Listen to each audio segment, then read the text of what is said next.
You can't change the past, but you can outwork it. What if I told you that the years you wasted, the opportunities you let slip away, the mornings you slept through, and the chances you were too afraid to take, none of that has to define what happens next? Somewhere right now, someone is sitting quietly, replaying their mistakes, wondering if it's too late to become who they were meant to be. Maybe that person is you. Maybe you look at your life and you see the gap between where you are and where you thought you'd be by now, and it feels heavy, like a weight you carry into every room you walk into. You think about the years you spent distracted, the goals you abandoned, the version of yourself you gave up on, and somewhere deep inside, a quiet voice keeps whispering, you had your chance and you wasted it. I want you to listen closely to what I'm about to say, because it might be the only sentence you need to hear today. You cannot change a single second of your past, not one, but you can outwork it. You can take everything you regret, everything you lost, every year you wasted, and you can turn it into fuel instead of a funeral. The past is not a prison unless you choose to keep living inside it. It is a lesson, and lessons are only wasted on people who refuse to apply them. So before we go any further, I want you to make a decision right here, right now, before you know how the rest of this journey unfolds. Decide that today is the day you stop mourning what you lost and start building what you still have time to create. Most people spend their entire lives negotiating with regret instead of confronting it. They tell themselves stories to soften the discomfort of where they are. They say things like, I'll start next year, or it's too late for someone my age, or other people had better circumstances than me. These are not facts. These are excuses dressed up as wisdom, and the tragedy is that people repeat them so often they eventually start believing them. The truth is far simpler and far more uncomfortable. Most people are not behind because life was unfair to them. Most people are behind because somewhere along the way they chose comfort over growth, distraction over discipline, and safety over the sacrifice that success demands. I am not saying this to hurt you. I am saying this because someone needs to say it plainly without sugarcoating it. Because sugar has never built a single successful life. The moment you stop blaming your past and start taking responsibility for your present, everything begins to shift. Responsibility is not a punishment. It is the doorway to power. As long as you believe your circumstances were caused by something outside of you, you remain powerless to change them. But the instant you accept that you and only you are responsible for what happens next, you take back control of your own life. Let's talk honestly about the past, because avoiding it does nothing but let it fester quietly in the background of your mind. Yes, you made mistakes. Yes, you wasted time you can never get back. Yes, there were seasons where you knew exactly what you should have been doing, and you did the opposite. This is not unique to you. Every person who has ever achieved something meaningful carries a private list of regrets. Moments they wish they could relive with more courage, more discipline, more clarity. The difference between those who eventually succeed and those who remain stuck is not the absence of regret. It is what they choose to do with it. Some people let regret paralyze them. They replay their failures on a loop until the loop becomes their identity. Others let regret sharpen them. They take the pain of wasted time and transform it into urgency. They stop asking, why did I waste so many years, and start asking, what can I do today that the old version of me refused to do? That single shift in the question you ask yourself can change the entire direction of your life. Here is something most people never fully understand until much later in life. Time lost cannot be recovered, but momentum lost can always be rebuilt. You are not behind because the clock moved forward without you. You are behind because you stopped moving while the clock kept ticking. The good news, if you can call it that, is that the clock does not care how long you've been standing still. It only cares whether you start moving now. Every single day that passes is a day you either build or waste, regardless of how many days you've already wasted before it. This means your past behavior, no matter how disappointing, has zero power over your future behavior unless you allow it to.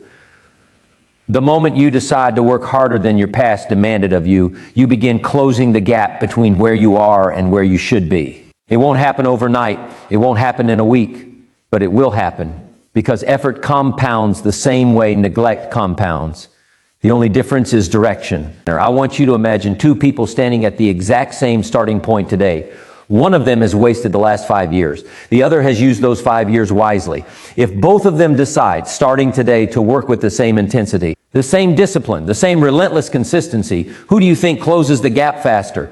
The person who is comfortable and complacent because they already made progress, or the person who is desperate and hungry because they know exactly what it feels like to lose time? Desperation, when channeled correctly, is one of the most powerful forces a human being can possess. The person who has wasted years often has something the comfortable person lacks: urgency. And urgency, paired with discipline, produces results that casual effort never will. This is why so many people who started late end up surpassing those who had a head start.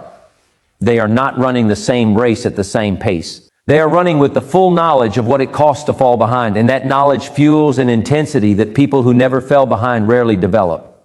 But let's be honest about something else, because motivation without honesty is just noise. Outworking your past does not mean working yourself into exhaustion for a few emotional weeks and then quietly returning to your old habits. That is not outworking your past. That is performing urgency without practicing discipline, and performance always fades. Real transformation requires a completely different relationship with effort, one where you no longer wait to feel motivated before you act. Motivation is unreliable. It shows up when it wants to and disappears exactly when you need it most. Discipline does not ask how you feel. Discipline simply asks what needs to be done, and then it does it, regardless of mood, regardless of energy, regardless of circumstance. If you are serious about outworking your past, you have to stop waiting for inspiration to knock on your door. You have to build a version of yourself who works whether inspiration shows up or not. That is the version of you who actually changes their life. Everyone else is just talking about it. Think about the years you spent waiting for the right time to start the business, the right time to go back to school, the right time to fix your health, the right time to leave the situation that was draining you. I want you to understand something that most people never fully accept until it's almost too late. There is no right time. There is only the time you choose to start and the time you choose to keep delaying. Every excuse you've ever used to justify waiting was, underneath the surface, a form of fear wearing the mask of practicality. Fear is patient. It doesn't need to convince you today. It only needs you to say, "Not yet," one more time, and then another and another, until years have quietly slipped by without you noticing the years you lost were not stolen from you by circumstance. In most cases, they were spent by you willingly, on comfort, on distraction, on the illusion that tomorrow would somehow feel more ready than today. This is the part where I ask you to stop being gentle with yourself, not because you deserve cruelty, but because gentleness has clearly not produced the results you were hoping for. If soft self-talk and comfortable routines were enough to change your life, you would have already changed it. Something has to shift, and that something is your relationship with discomfort. Growth has never happened inside comfort zones. It happens in the uncomfortable space where you do the things your old self avoided. Waking up earlier than you want to, working when you're tired, saying no to things that feel good in the moment but cost you your future, showing up on the days when absolutely nothing in you wants to. That discomfort is not your enemy. It is the exact price of admission for the life you claim you want. Anyone who tells you that success comes without sacrifice is either lying to you or has never actually built anything meaningful themselves. Let's talk about what it actually looks like to outwork your past, because vague motivation is easy to say and hard to apply. Outworking your past starts with brutal honesty about where your time currently goes. Most people believe they don't have enough time, when in reality they have plenty of time, just poorly directed. Hours disappear into distractions that feel harmless in the moment. Endless scrolling, meaningless conversations, entertainment that numbs rather than nourishes. None of these things are evil on their own, but in excess they quietly rob you of the one resource you can never get back. If you want to outwork your past, the first step is reclaiming your hours. Look at your day honestly. Or identify where your time actually goes, not where you think it goes. Then start redirecting even small amounts of that time toward the goals that matter. You don't need 8 extra hours a day to change your life. You need 1 or 2 focused, intentional hours used consistently day after day without excuses. Consistency is where most people fail, not because they lack ability, but because they lack patience. We live in a world that has trained us to expect instant results. But real transformation, the kind that actually outworks decades of neglect, does not happen in days or weeks. It happens in months and years of unglamorous, repetitive effort that nobody claps for. Nobody sees the early mornings. Nobody sees the nights you chose discipline over rest.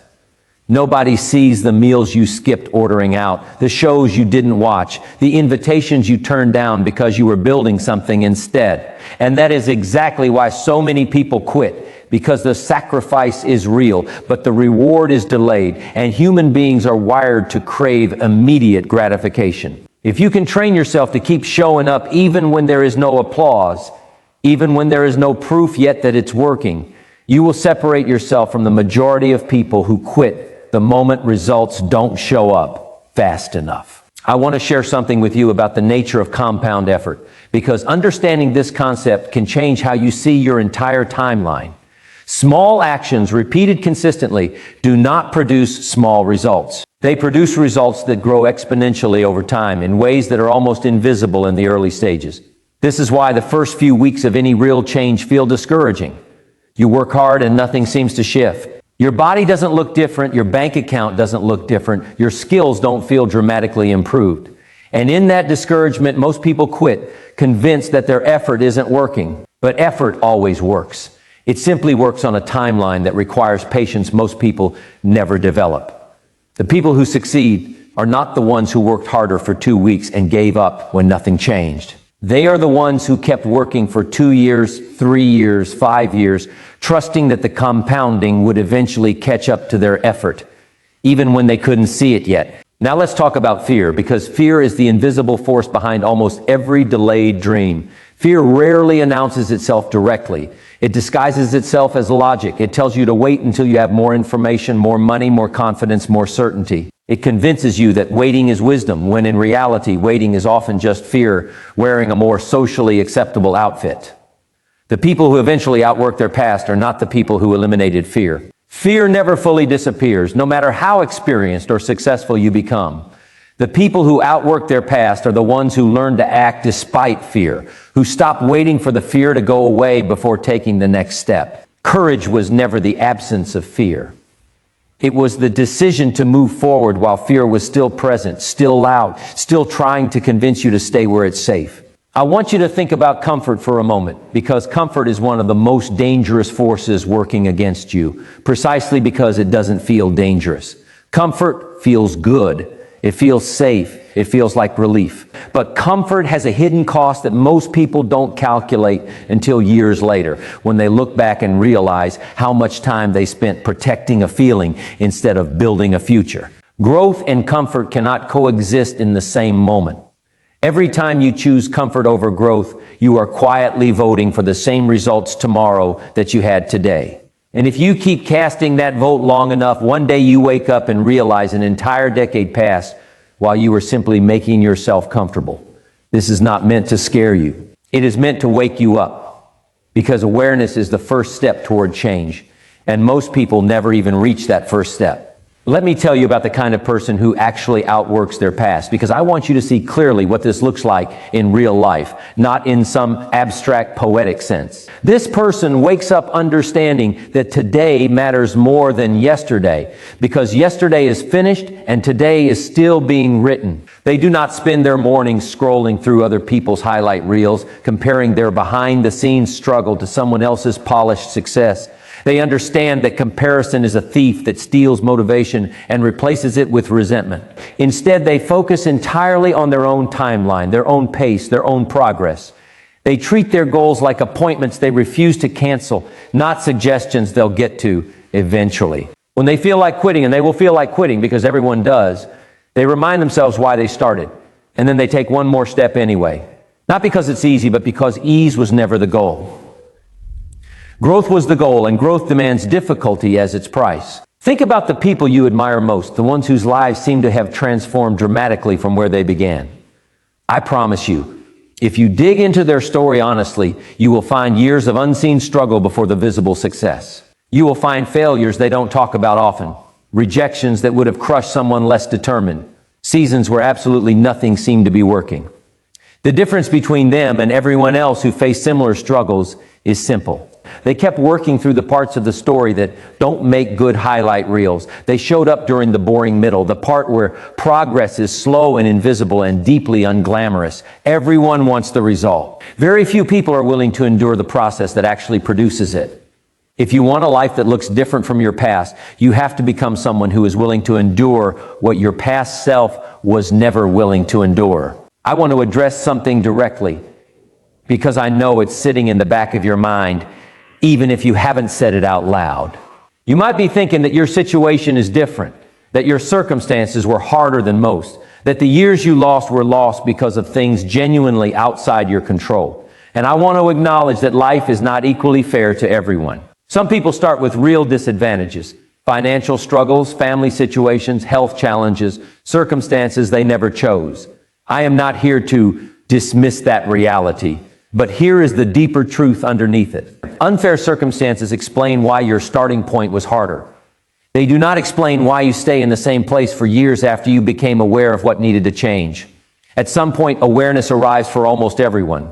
You realize what you need to do differently. What separates people after that moment of awareness is not their circumstances anymore. It's their willingness to act despite those circumstances. Some people use hardship as the reason they push harder. Others use it as the reason they give up. The hardship is the same. The response is the choice that actually determines the outcome. Let's talk about discipline in a way that goes deeper than the typical motivational cliche, because discipline is often misunderstood as some rigid, joyless grinding through life. Real discipline is not about punishing yourself. It is about respecting your future self enough to make decisions today that your future self will thank you for. When you choose to work out instead of staying in bed, you are not punishing your body. You are respecting the person you will become in a year. When you choose to study instead of scrolling mindlessly, you are not depriving yourself of fun. You are investing in the version of you who will have opportunities that your undisciplined self never would have earned. Every disciplined choice is really an act of self-respect disguised as sacrifice. Once you start seeing discipline this way, it stops feeling like punishment and starts feeling like the highest form of self-love available to you. The kind that doesn't just feel good in the moment, but actually changes your entire trajectory. I also want to talk about the danger of perfectionism, because so many people confuse it with high standards when, in reality, it often becomes an elegant excuse for inaction. Perfectionism whispers that you should wait until you have the perfect plan, the perfect conditions, the perfect amount of confidence before you begin. But perfection is a moving target that conveniently never arrives, which means people who wait for it often wait forever. The people who actually outwork their past are not perfect. They are consistent despite being imperfect. They start messy. They make mistakes publicly. They fail in ways that would embarrass someone more concerned with appearing put together than with actually making progress. If you are waiting to feel ready before you start rebuilding your life, I need you to hear this clearly. Readiness is not a feeling that arrives before action. Readiness is a feeling that is built through action. You do not think your way into confidence. You act your way into it, one imperfect step at a time. Let's talk about identity, because this might be the most important part of everything I'm about to say. Most people try to change their results without ever changing their identity, and that is precisely why the change doesn't last. If you see yourself as someone who is lazy, someone who always quits, someone who is simply not disciplined, then even when you manage to push through a few good days, your old identity eventually pulls you back to familiar behavior. Real transformation requires you to consciously choose a new identity before the results even show up. You have to start telling yourself, I am someone who follows through, even before you've fully proven it to yourself. You have to start acting like the disciplined version of you exists right now, not someday in the future once you've earned it. Every action you take is a vote for the identity you're building. Every time you show up when it's hard, you cast a vote for I am someone who doesn't quit. Every time you choose growth over comfort, you cast a vote for I am someone who takes their future seriously. Eventually, if you cast enough of these votes, the new identity becomes undeniable, not just to others, but to yourself. I want you to think honestly about what your daily habits are currently voting for.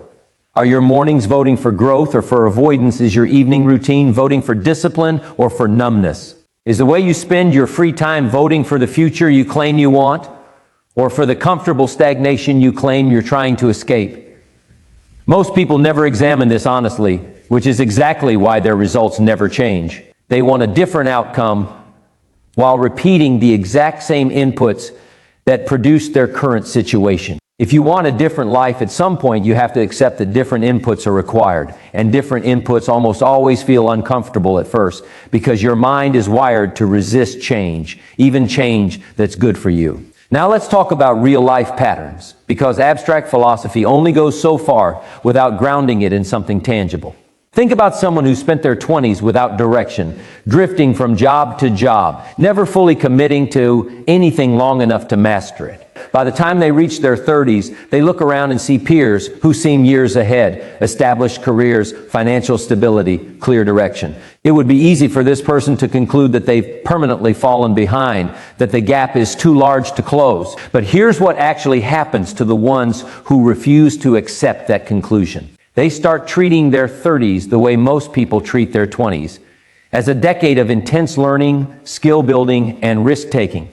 Except now with more self-awareness and urgency than they had before. Within a few years of relentless, focused effort, they often surpass people who had a head start, but coasted on autopilot the entire time.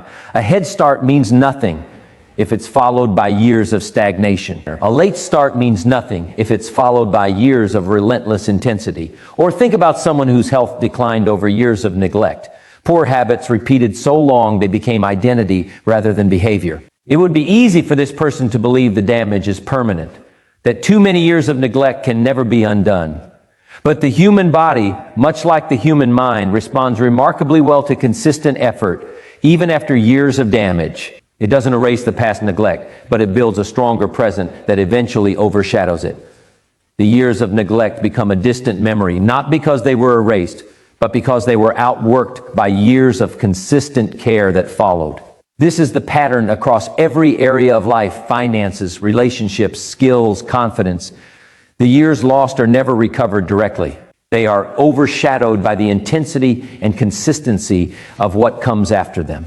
I want to gently challenge something you might be telling yourself, especially if you spent years feeling behind.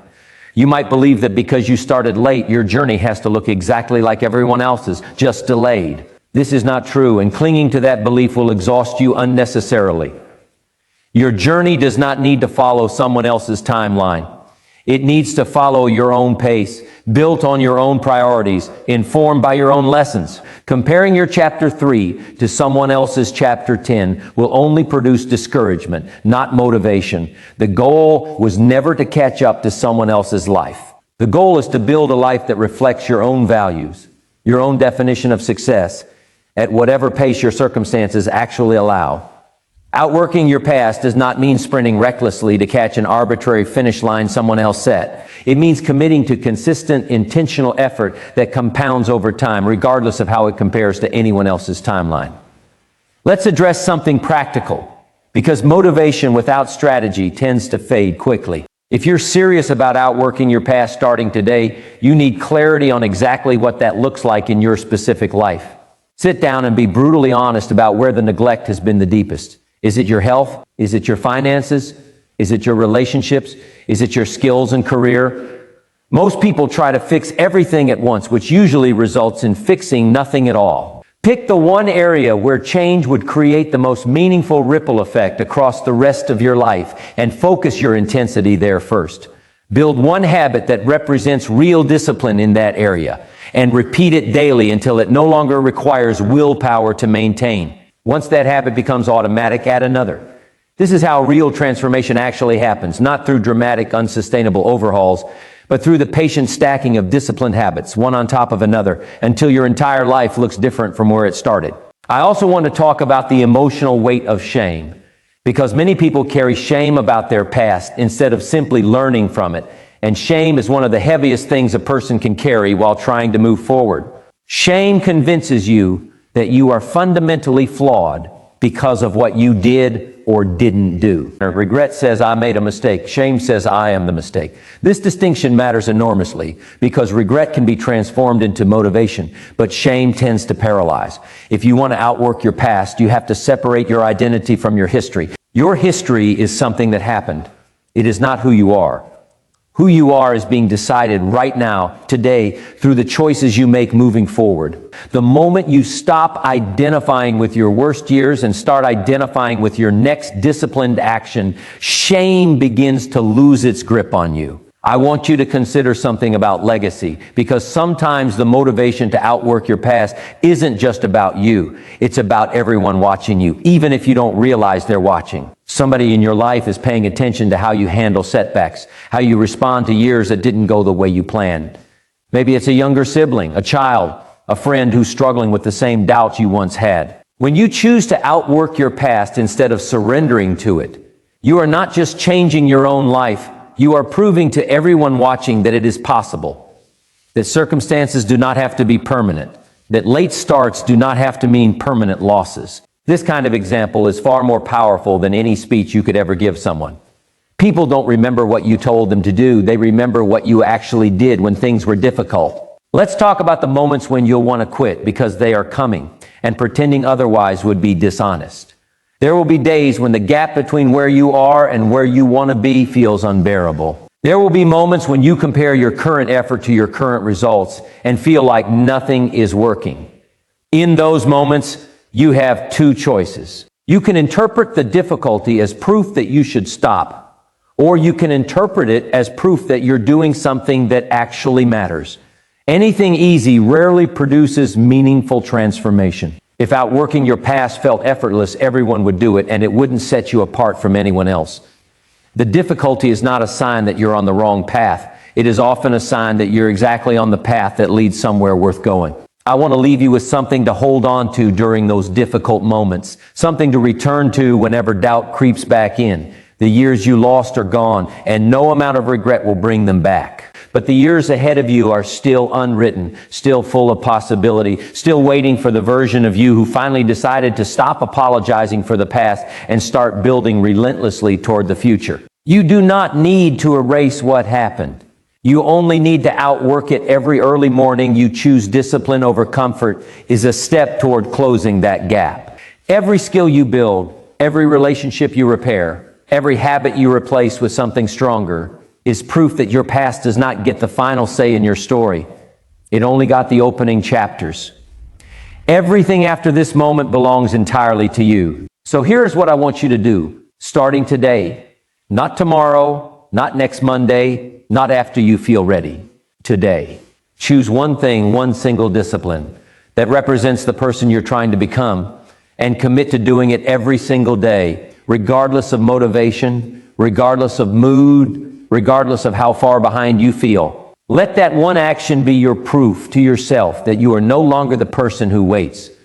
You are becoming the person who works. Let every difficult day remind you why you started. Let every small win remind you that consistency, not perfection, is what actually changes a life. And when you feel the weight of your past trying to convince you that it's too late, that the gap is too wide, that other people had it easier, remember this: you cannot change a single day of what already happened. But you can decide right now, in this exact moment, to work harder than your past ever demanded of you. That decision, repeated daily, is how ordinary people build extraordinary lives. Not through some dramatic overnight transformation, but through the quiet, consistent refusal to let yesterday determine what tomorrow becomes. Your past wrote the beginning of your story, but you, and only you, hold the pen for everything that comes next. So pick it up and start writing the chapter that outworks everything that came before it.